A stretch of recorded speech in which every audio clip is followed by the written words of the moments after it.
Okay, cool. We're gonna get started. So thank you guys so much for coming out to 1 Million Cups Chico. We're just gonna do a quick overview with the history of 1 Million Cups, our feature presentation, and then a Q&A and some closing statements. So the 1 Million Cups is brought to us by the Kauffman Foundation. The Kauffman Foundation works with communities in entrepreneurship and education to increase opportunities that allow all people to learn, take risks, and own their successes. Okay. One more. 1 Million Cups is a free weekly program that educates, engages, and connects local entrepreneurs. Their mission is to lower the barriers of access to education, resources, and connection for all types of new and aspiring entrepreneurs throughout the US. So they started really small in 2012 in Kansas City and now have over 160 communities, all with about 1 to 2 presentations a week, a 6-minute presenter, a 15-minute Q&A, and we are here every Wednesday at 9 a.m. at Stoble Coffee and on Zoom. If you would like to join our community, follow our chapter on the 1 Million Cups platform, 1millioncups.com/Chico. And today we have Jason from MaddLogic, LLC. Jason, are you all ready to get started?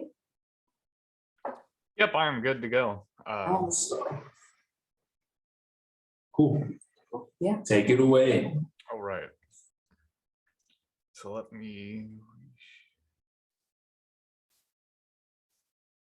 All right. So my name is Jason Madden. I own a company named MaddLogic, and I help businesses build custom software that kind of helps keep the operations running smooth. I'm incorporated in Fort Worth, Texas, but I work all over the US. I have a couple clients in Pennsylvania. I have had some in Kansas City, so I've stayed remote mostly throughout my career, so it's kind of been nice. But I focus on building software that is around automation, so trying to take what Zapier and Integrately, those platforms which are like do-it-yourself kind of tools that connect different services together, but make custom versions of those so that it runs more seamless with your business processes, and rather than your business having to work around your tools. So the next part is building like web applications. So it's almost like expert systems when your business is ready to scale and you want to really kind of fine tune and control how your data gets tracked and sent between departments and things like that. Custom software kind of fits the bill for maintaining that data model. And what it adds is a layer of security, because you're restricting what people have access to and how that gets stored. Most small businesses, they use like Google Sheets or spreadsheets, and it sits on a file system. So you have issues that come up from like internal breaches where someone has like all the keys to the castle and they can take it with them if they get angry. Or if you have just software that comes in and starts crawling your system, like the ransomware, it can go through and encrypt it, and it's harder to do that if you have a database backing it. And then kind of the third part is data visualization. So if you are familiar with the lean methodology or Scrum and things like that, it is very heavily focused on keeping your metrics in front of your business and using those to help drive decisions on how you want to grow. So that's kind of the niche of the software I want to do. So but I'll start out kind of with my struggles, because it kind of goes into, because I'm a generalist, I've learned that most small business owners don't necessarily process what I do or apply exactly how having access to just custom software can make their business work more efficiently and streamlined. So I've been stubborn about adopting a very niche kind of marketing, and I haven't adopted it yet, but that's kind of been the biggest consensus. So I'm going to pose that question to this group as well. If overall you think that is a solution, or if you can think of a different solution on how I can be a generalist and still makes sense to most ears. So right now, a majority of my work comes through platforms on like Upwork and Fiverr. I'm listed there as an industry, and I just go out and write proposals, but I would much prefer to kind of stay local and kind of provide local resources to businesses in just a similar fashion. And two major reasons for that are there's risk with Upwork. If they go down, then all the credibility I've built there kind of goes with it. And also the fees there right now, they have changed recently, but they were a 20% overhead. So which it adds up pretty quickly, and having that, just them skimming off the top over projects that last several months kind of seems a little dirty and frustrating. But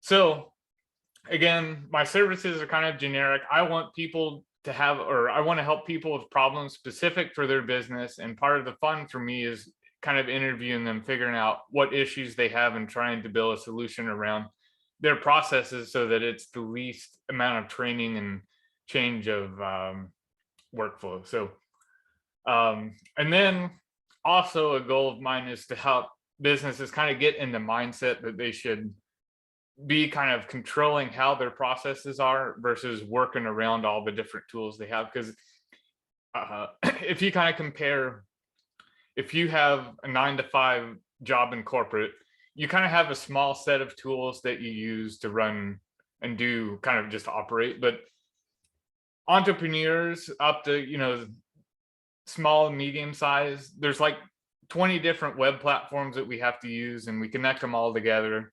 Each one you learn, and they don't always talk together. So there's a lot more churn mentally on having to switch from one platform to another to accomplish different tasks. So I know that there's a market there, and that's kind of where I'm looking to fill. So so currently like what I present to people to motivate them to talk to me is the cost of context switching. What context switching is just switching from one task to another. There's been a lot of studies that you can kind of read about that talk about how when you do too many things in the day, that there's the loss of time in between the switching between tasks, just because you mentally spin down and spin up. But also, when you feel like you have 20 things to do, you can get overwhelmed mentally, and every one of them suffers because you're trying to solve those. So automation kind of comes in there, that if you can eliminate a few of those context switches, that can help improve your efficiency and just performance and things. So at more of an operational level, so medium-sized businesses, they have processes, whether or not they have them documented. And there are certain places where things are slow, and they may not realize that what the specific issue is, but they know that there's something there. So I've kind of tried to start wearing the business consultant hat, where I help businesses kind of walk through creating their processes and just kind of get them to document things. And then when I help them go through and find one or two small parts that they can clean up in their process, then that's when I try to say I can help you implement automation. Or if it's something like they need to improve their training, or just try to figure out how to do things in parallel versus letting certain processes be a blocker for everything, that I can help refer them to someone else. That's kind of been a newer thing I've started doing, and don't really have enough data to really know if it's successful. But again, it's kind of like, how do you get the foot in the door by being a generalist? And then the mind mapping thing is another thing. So this generically just means trying to take someone's business and making it into a database of data. Many small businesses, they focus so much on what they deliver, they don't see themselves as having IP that gets wrapped up in how they run their business. And when they sell it, it adds a lot of value, and also the software can be used in different ways for tax purposes. So it just that in the beginnings, it's an expense, but if you start doing data analytics and things like that, and you timestamp it, then you can do fancier things that you need a CPA for. But someone was telling me that you can do cost appreciation and find a lot of creative ways that you can save money even though you're spending it. So but trying to get people to take all of what they do and turn it into a database, making their lead lists, move away from spreadsheets, things like that. So yeah, so what's my why? So kind of my background. In high school, I started modding a couple video games. One was Ultima Online. It was like the spin-off from Zelda, and you could go in and make weapons. And then Ultima Online was a big one. It was kind of, if you're into games, a massive multiplayer online RPG. It was one of the bigger ones before World of Warcraft hit, and a lot older technology, but people had like reverse engineered how to host these things, and you could build your own server. So I helped build a server and kind of do some custom fun stuff with that. And that was kind of my starting point in software. After that, I went into school kind of with the intention to do video games, but just due to needing a job when I finished, I just kind of took the first thing that I could, and spent a few years in corporate. It was like 5 years, and I bounced through a couple jobs. I stuck around maybe 3 years on average with the companies before moving on. Some of it was salary, and some of it I wasn't completely mentally invested in it. So I kind of lost interest and just wanted to get change of pace. So after a few years, I started doing consulting, and which is almost you're an employee, but you're not treated quite as the same as an employee, and you do have kind of finite time periods. So when your contract's over or that time period's up, or a financial situation with the business, they can cut. You're the first to go. So the combination of those two things kind of led me to want to build a small business team, both because I do have interest in more of the startup feel with trying to create these 100x kind of platforms. So think of like the Netflixes or some of this NFT stuff. I would like to get in the crypto space. But I've always been very frugal and not really wanted to take loans out. So the next step that I took was to go from consulting to finding a few more developers. So I've scaled up to 2 full-time developers now, and then I have someone that does help with social media and stuff like that. So this kind of happened over the course of COVID. But because I'm still actively involved in the business and technical side of it, I bounce between doing the sales and actually implementing. So when I have these times of feast or famine, the sales suffers, and I don't have a good pipeline of work that just kind of randomly comes to me. So without actively going for it, it won't just like fall in my lap. So when I'm busy, I can't go out and find work. Once the busyness is down, then I have a bunch of free time, and that's not good either. So I'm really trying to get a consistent pipeline of things to go. So that's kind of more feedback points too. So one of my next scaling problems is finding someone to help with sales and finding a way to work with them without requiring a full salary, without being able to support it. So, but anyway, as a company, started in 2017 just as the consultant thing, and then now I've moved into right now I don't have any official employees, but I have everyone independently contracted. So there is some technicalities that I have to be careful of there, which is you cannot dictate anyone's schedule, but I also don't have to provide the tools or health insurance, things like that. But I have to be flexible about when and how they work. So that's kind of the con of contracting. But the pro is then I don't owe anyone a salary. I have to come up with 401k stuff and things like that. So And then contracting kind of naturally progressed to trying to build a team so that I could have a team to build my pet projects for MVPs and when I go out for funding and things like that. And then also be able to absorb the cost for those things without having to come out of pocket. So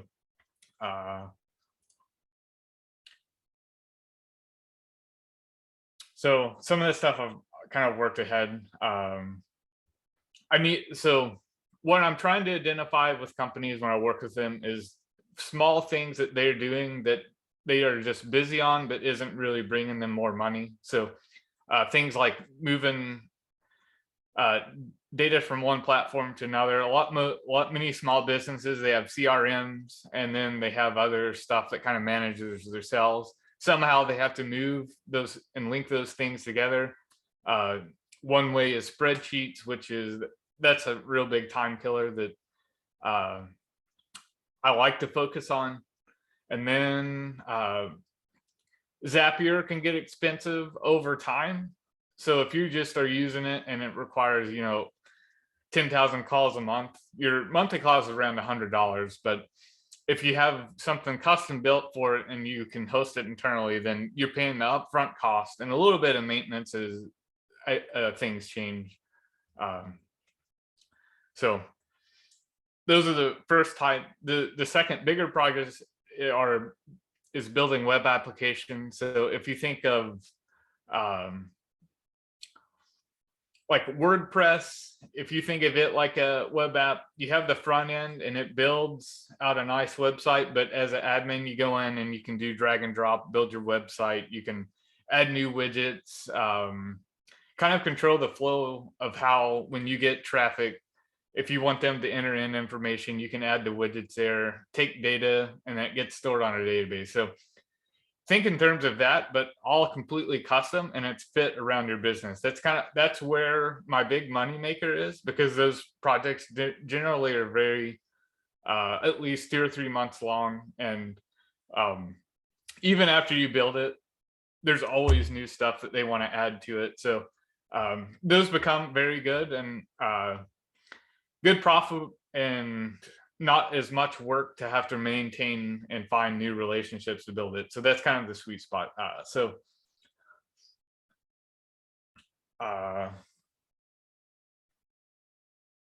don't remember the second point. So I've kind of went into this stuff already. Automations, apps and dashboards, and web applications, kind of what I do. So how I get it to clients, I always deliver all the source code to them. I try not to keep them handcuffed to me, especially if there's something that happens that I get busy, they're done with the project, but 3-6 months down the line, they need a bunch of changes. If I don't have the capacity to do it, I want them to be able to find someone to do it if they can't wait. Any integration projects I make, I do want them to set up their own account. So like if they want to put things on a cloud platform like Azure or AWS, that they have the credentials to do it. It kind of reduces liability for me, but it also makes sure that if they want the service, they have to pay for it. And it's not like I have to host it and deal with late payments. And then also can deliver it on premise if they have the infrastructure, but most times we don't have servers just sitting around on our buildings, because you have to start worrying about disaster recovery and backups and things like that. But because corporate does do it, I do have the background in it. So big feedback for me is hearing my story and kind of saying what I do. Is it clear what I do? And then also my struggles, trying to appeal to every business with some sort of just general toolbox of solutions. What ideas do you have to help stay a generalist without niching? Because the fear of taking one type of client on for me is very boring. So I don't want to build a niche without really being ready to commit to it. So I'm starting to come around to the idea of it, but I still haven't given up hope that I can find a good solution that kind of helps middle ground. So anyway, I will leave it there. Please connect with me on Facebook and LinkedIn or any platform. I try to share some knowledge, and but it also kind of helps keep what I do on your mind if you meet someone that might need me. So networking goes a long way, and I try to help kind of pay back on that too. So anyway, I'll open the floor, QA and anything else.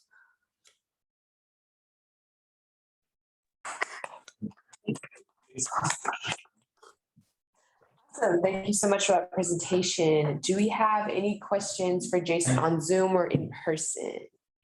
Yeah, so I had a question. So it sounds like really most generally put, you're kind of selling yourself as a software consultant to anyone who needs it, right? And right, yeah, kind of like I'm trying to rebrand. So this has been like a recent thing. Is like I read a couple of branding books. Is brand myself as like the CTO for small businesses. So yeah, trying to help them come up with strategies that help run their business more effectively and kind of like know what components they need. I don't want to focus on like the cybersecurity part specifically, because that's like networking, and Shay's my referral partner for that. But because I'm like on the ground, it's like you gotta, I don't know, be ready to kind of help people with many issues, just so I can find the one that I can help solve, like that makes me money. Yeah, so the most, yeah. So if you had to pick one like kind of area like that you just talked about that you probably would prefer to work in the most, what would that be? And process management and operations management. Yep. And kind of like the data management side of it. So yeah. Okay, so Shay has a question. Shay, you can go ahead and ask away.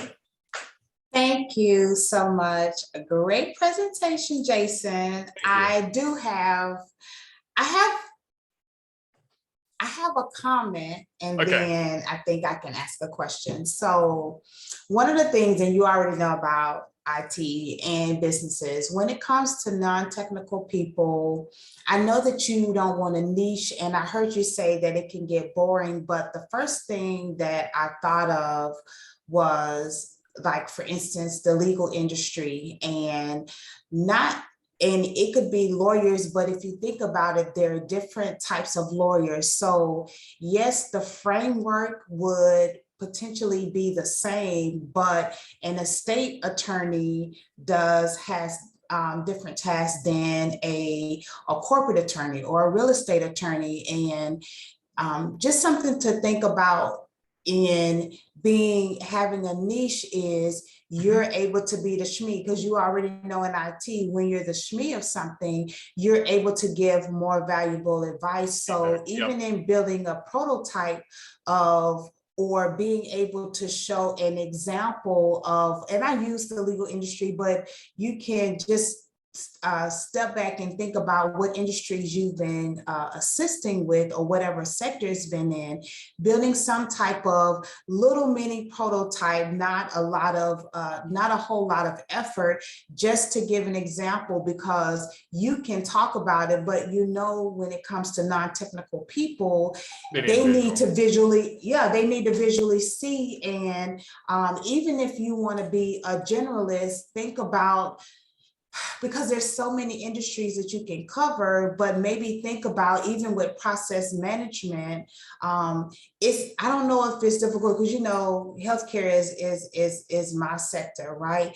But think about what across the board, or even, I know you're saying small and medium size, even what medium-sized businesses, something that would be beneficial to them, so that when you do a presentation, they can see the task, because you can talk about APIs all day long and they don't know. And automation and what it means. And there are a lot of companies that they're still stuck to their Excel spreadsheet, but being able to show them will be invaluable to them. But in building something that's like simple and not, that's not so intensive that you have to take a lot of time figuring out what you can do, whether it's for one industry or as a generalist, what problem you can solve that you can use as a cookie cutter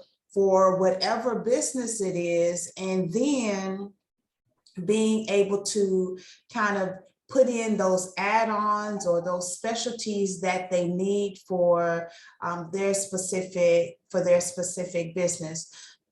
That was one comment I wanted to make. And you said something else. Oh my gosh, I can't remember that I wanted to ask a question about, but that's, I want to leave the floor for other people because I am a talker, but that's something that I want you to think about. And I think we talked about it before, just having something, because Visual. when it comes to non-technical, it's easy for technical people to believe that if you make it simplistic enough that they'll understand, but if you don't have that visual or just even the process, that could be everything. No matter all of the talking that you can do, you can just show, hey, I don't know, because and you show them the cost effectiveness of it. So, and I know I use the legal industry as an example. I know there's a lot of paperwork that they may have, but if you're able to show how they can streamline something in, let's say it takes the level of effort of the number of man hours to, I don't know, sign something, I'm not in automation. Okay, but so you think even showing like a comparison of like resource use for so and showing them how much money they can save, because you can say, oh yeah, this is great, but if you're not showing them how much time they can save, and then communicate that and convert it into dollars, that'll be what's more effective. Because you may have all these bells and whistles, but if you can't show them how it reduces the man hours, and also in them doing that, the cost savings that they'll have, then no matter how much they believe that it may cost, showing that you are saving them money compared to what they're paying out now, that can help you even get a foot in the door to just even have a conversation. So what's a couple ideas? So I like graphs and things like that, but I know some of the feedback I've gotten that everyone gets tired of looking at numbers a little bit.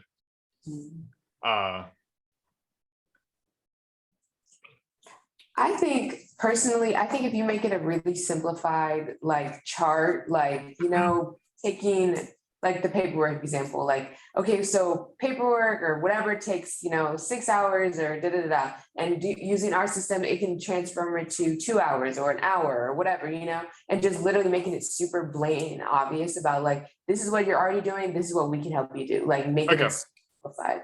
That's what I saw it as. So Che, you mean he needs to make an MVP, basically a minimum viable product, to show to people so they can get a sense of what his product is like? Yeah, and just in a very simplified way, just to get in the foot in the door, because I can take screenshots too. Of some of my current projects. You can't do that? No, the screenshot won't be as effective, because if you take a scenario, we just need to have a meeting, because you need to like take a scenario and just show them the process so that they can see it, because doing screenshots won't show them how quick and how easy something can be, because it's just a still image. So something physical. You need something physical. Maybe more like a screen cap. So like the issue is like every project I work on is very specific for like a business, and it probably would make no sense outside of it. So if I can kind of use that, like, I don't know if Honestly, and I think the power of telling a story too is really, is something you could definitely utilize, like breaking down like, okay, so this is one of our clients. They Right. have such and such business that does da, da, da, da, and they came with this issue and this is how we have, like literally explaining how you did it and what they were doing before to what you're offering now. Okay. Right. And even if you can't use, because you know, the proprietary, look at this is my question. So have you did any research to see, because you want to be a generalist, what's a pain point for the majority of the industries that I know you don't want to deal right now with someone specifically, but have you looked at the pain points in general across all sectors, and you could build a case study from that? Because you have to just at least choose one Yeah, at least pain have to point. find something. Yeah, And by one pain niching, point. I guess. So one thing I was considering trying to say was a niche was like, let's say you use Jot forms and you need to somehow get that data into your system. So you can build a custom form to directly put it in, or you can use Jot forms and then set up a migration to shoot it over. So my fear is if I say that, all I'm going to be building is forms, because and that to me is for sake of my sanity, I would go crazy if I had to do that for like my years, and I would probably not stay in it. It would be like I get a suite of clients and then sell a business. So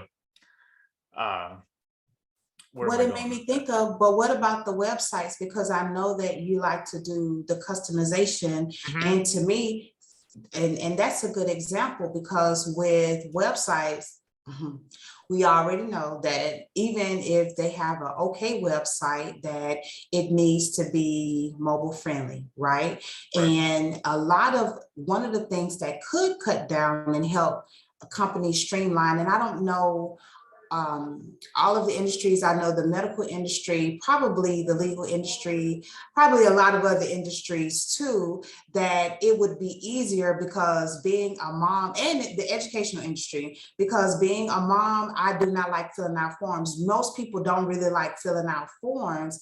And so if there's a way on the website, that could be something. And I know you don't just want to do the forms, but having the forms and having the web companies having the forms on the website, that cuts down a lot of time, because when a person a client goes into the office, if they already have the streamline of having all of the paperwork that's needed, there are a lot of ways that you can do DocuSign. Once they get in, that's user friendly, number one, and also it helps with the stream and the workflow of the business, because the patient or the client, healthcare, the patient or the client has already filled out all of the forms that they need. Even for the legal and any forms that they have, there's certain formats. So yeah, you don't want to do just forms, but in you wanting to customize the websites, that's a way that you could bring in the automation, because there are a lot of websites that they're not mobile friendly. And with so many people being on the phone, that to me is a niche that's around, that can be across any type of industry. Okay, yep, that's good stuff. And some of that too is kind of like a gateway. It's like once they know and kind of have the taste, it's like. I have an idea for getting clients. Yeah. Because you don't want to be married to them as an employee, and even independent contracting is kind of troublesome, especially in California. Right. So how about some sort of affiliate approach where they bring you some business, they get a cut of something, and that way, you're not tied to them other than they brought you something.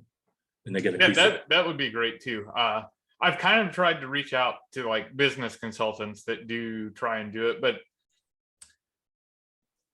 I don't know what's a good format to like cement the relationship. Is it just like a referral contract, or is partnership more appealing? Because most of the time I'll make the connection and then it kind of fizzles, or it just is kind of like the time drifts and I don't. Yeah. I mean, like you expect the person to like really have a solid, lead that's like gonna pan out. Is that the way you're worried about? No, just like, how do I stay on top of their mind? So what makes it appealing to build a relation or to keep the relationship and kind of like cement it with paper, I guess, is that part I'm not sure on. Yeah. I mean, a way to incentivize it somehow, right? Like to say, yeah, always I'm willing to pay, like, the referral fee, but I guess, yeah. That would seem to be the most hands-off way of doing something. Okay. That you might have more success at that. Another thing, I have an example, back around the turn of the 2000s. I was working for Hope's Cookies, which is a place in Philadelphia, and they had like corporate gifts that they were doing, which is sort of like Mrs. Beasley's or a lot of places. And so someone would go on the website and they could order cookies for like 20 different offices. Like it was a law firm, they wanted to reward something for that went good. They could send out different corporate gifts from one order. So a lot of software at the time, you could only do one order at a time. So that's like a lot more typing and hassle. So it's like, do you want to get the money from one $30 order, like for the most important thing, or do you want to get 20 $30 orders and make hundreds of dollars? Maybe that's the kind of thing, if you could just show how you're multiplying the money coming in. right. Okay. So, yeah. Well, honestly, just for myself to get a better idea of what exactly you're not really doing, but who are the competitors, and like, have you experienced the process that they go to acquire a client or anything related to that, or competitors at all? I mean, yeah, there's a lot there. So a lot of people will go through like Upwork or Fiverr and they'll find someone through there. Bigger companies will go through either like headhunting agencies where they're trying to find a contractor, or there are agencies that do kind of similar to what I do. So it is kind of competitive. There's too much work and not enough people to do it, but there are a lot of people to go to. Have you tried LinkedIn? I mean, is that kind of yeah. Yep. A little bit on LinkedIn, but so I don't know where, at least what I've learned, and this is like an open point. Small businesses are on Facebook. LinkedIn is more for corporate and big business. So I still have not found like a good platform for the medium-sized businesses.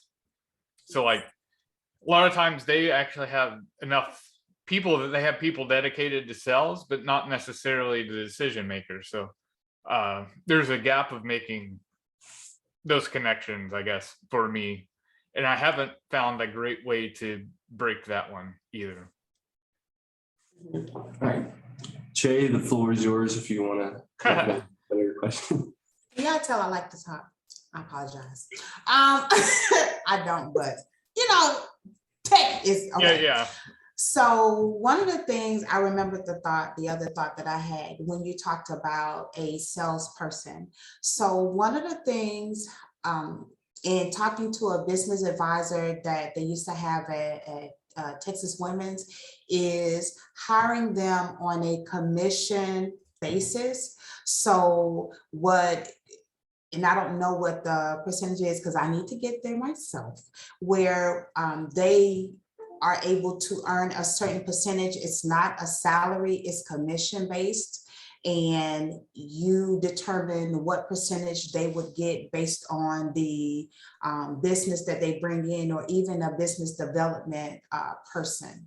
Okay. And do they work? Is there a base salary or can you do all No. commission?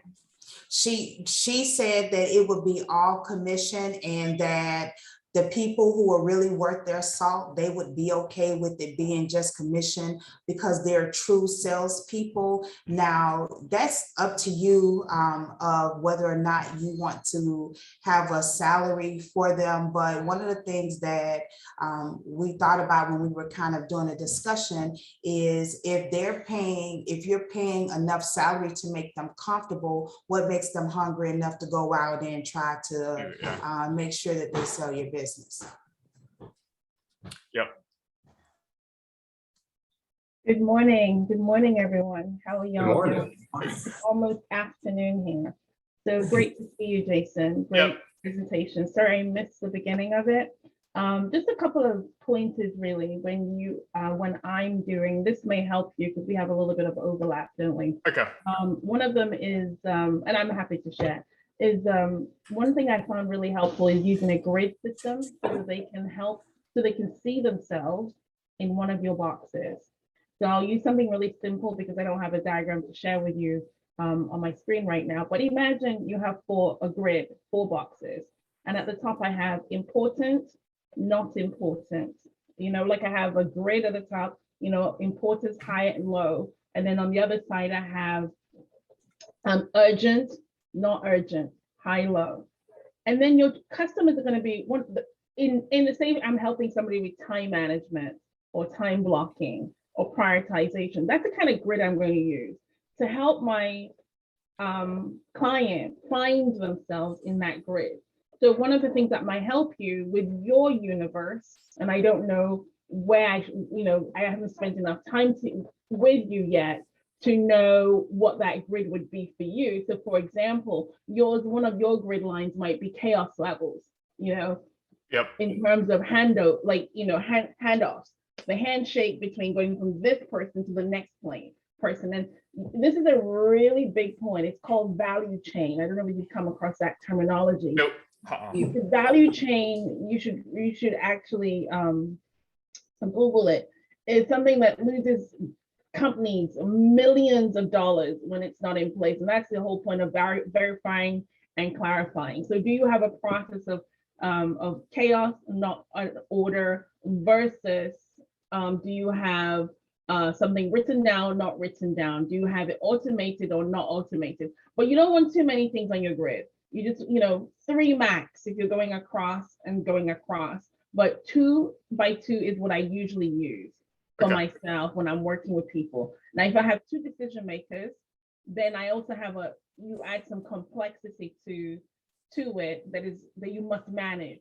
And I get both of them to individually define separately rather than trying to define together. Because if you try and handle your clients together, you may have a problem because the real decision maker may not be the one that's vocal. The quiet one might be the real decision maker. So I usually try and get you do the exercise I've asked you to do, and you do the exercise I want you to do. That way I can get the quiet person or the introvert to speak up, so I know what all the objections are, because if you don't know the objections, you cannot deal with them. So that's the first thing. The second thing I would do is you want to have a pitch book. I wanted to write on Shay's suggestion of recruiting salespeople, and I've done sales. I love sales. I enjoy selling. Now, understand that when you hire salespeople, you are also selling to the salesperson. Not every salesperson wants to sell your product because they don't know if you're a good risk or not. Okay, so what would determine whether or not I want to engage with a business and sell their product is a function of how plug and play are they. So from me delivering the product to them fulfilling the product is important. So I want to know that when I hand over, it's going to be all taken care of.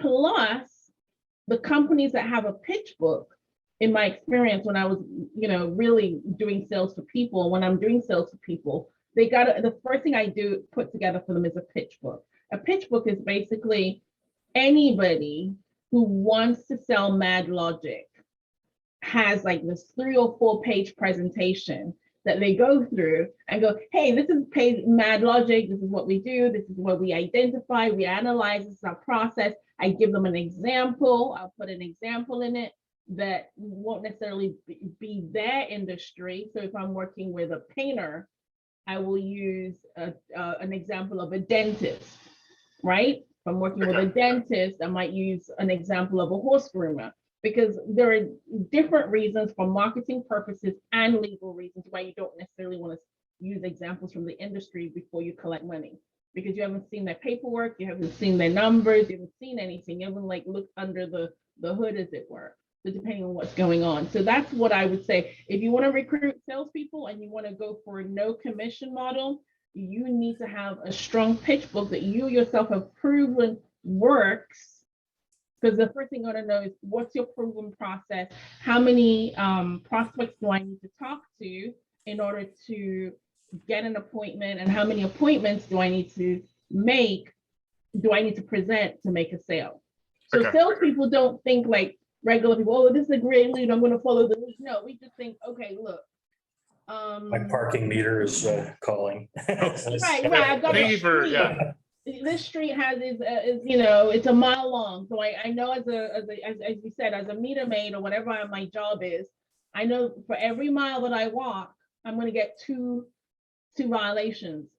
It's a numbers game. So I know I got to walk as many streets as possible. So I need to make 10 today to do my day. So I know I need to go do 5 miles walking. And that's how a salesperson thinks. And if you don't know your numbers, because they'll ask you, they're not going to work. And if you need to figure it out, the truth is, if you don't have that figured out at the beginning, then you may have to be willing to pay people to help you as part of that process, maybe to help you figure that out, or you be the salesperson. But you need to do it in anger. When I use the word anger, I don't mean angry emotionally, but like really focus and go, I am a salesperson for the next 21 days, because your salesperson wants to know what the proven track is. No, I'm not experimenting with you. It's my life, and it's my what's the word? My time. Why should I invest my time in something that I don't know if it's got potential? Yeah, that makes sense. Yeah, am I going to be making $1,000? Yeah, I had never thought about a pitch book, but that's like, I've got to start working on that regardless, because it would help me too. So that's it. Alrighty, well, we are winding down on time. So we're just going to do our last final question that we'd like to ask all our presenters, even though you touched on it before, just to reemphasize, what can we here at 1 Million Cups do for you? Yeah, so any feedback after the presentation of just like what you thought, or if anything could be more clear on what I do. I am looking for more speaking opportunities. So if you think there's anything virtually, I mean, it would have to be virtually there. It kind of helps to get my face in front of people. And then, yeah, if you just, if you hear anyone struggling with things that I can help with, then yep. Sure. So those are, I guess, 3 things. And also I'd like to encourage everyone to come visit our 1 Million Cups if you're up early, and we can kind of like share the time zone difference. So yeah, for sure. Absolutely. Are all 3 of you part of Fort Knox in Texas? Fort Worth, Fort Worth. Oh, did I say Fort Knox? Yeah, they kind of come from. Sorry about that. No, you're good. Okay, anyway. All right, great. Good to know. We will definitely keep that in mind, and we will definitely connect with you on LinkedIn and everything afterwards. And then we're just going to do some closing statements. So I am Chanel Hamilton, your host, organizer, and Eva Shepard is our chapter lead. We want to thank our community sponsors, Chico Start, GrowTech, Global Entrepreneurship Network, T-Bar, Build.com, Startup Grind, Explore Butte County, and of course, Stoble Coffee. Some upcoming events. This is National Small Business Week. So please go out and support your local small businesses. Perfect to go with MaddLogic as well. Next Wednesday, we'll be here at Stoble Coffee at 9 a.m. and on Zoom with Boomerang. And if you would like to join our Chico Start newsletter, feel free to scan that QR code or go to our website, chicostart.com. And we want to thank you guys all so much for coming out, and may the 4th be with you. Thank you guys so much for coming. Stacey, thank you for presenting. Yeah, thanks for having me.